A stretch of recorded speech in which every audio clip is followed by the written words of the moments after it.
এখন আপনি শুনছেন এসেনশিয়াল ইংলিশ এর 14 নম্বর লেসন।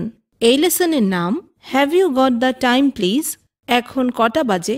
এই লেসনে আপনি শিখবেন কিভাবে কারো কাছে সময় জানতে চাইতে হয়। নিতা আজ জনের কাছে সময় জানতে চাইবেন। চলুন তাদের কথোপকথনটি শুনি। Excuse me, have you got the time, please? Yes, it's 1:45. Thanks so much. No problem. দারুণ ইংরেজি নিতা। চলুন এটি ভেঙে ভেঙে শুনি।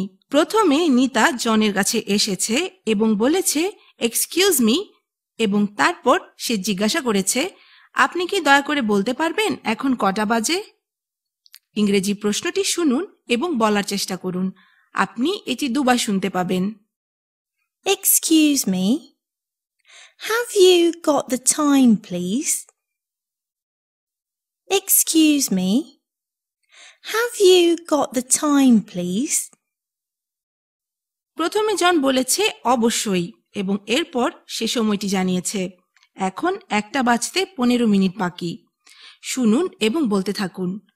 Yes, it's 1:45. Yes, it's 1:45. নিতা তখন তাকে ধন্যবাদ জানিয়েছে এবং বলেছে অনেক ধন্যবাদ। এটি ইংরেজিতে শুনুন। Thanks so much. Thanks so much. উত্তরে জন বলেছে এটা কোনো সমস্যাই না। শুনুন এবং বলতে থাকুন। No problem. No problem. তাহলে নিতা জানে কিভাবে ইংরেজিতে কাউকে সময় জিজ্ঞাসা করার জন্য বলতে হয় এক্সকিউজ মি, আপনি কি দয়া করে বলতে পারেন এখন কটা বাজে? এবার আপনার পালা। ফ্রেজগুলি বাংলায় শুনুন এবং এরপর ইংরেজিতে বলার চেষ্টা করুন। এক্সকিউজ মি, আপনি কি দয়া করে বলতে পারেন এখন কটা বাজে? অবশ্যই, এখন 1টা বাজতে 15 মিনিট বাকি। অনেক ধন্যবাদ। এটি কোনো সমস্যাই না।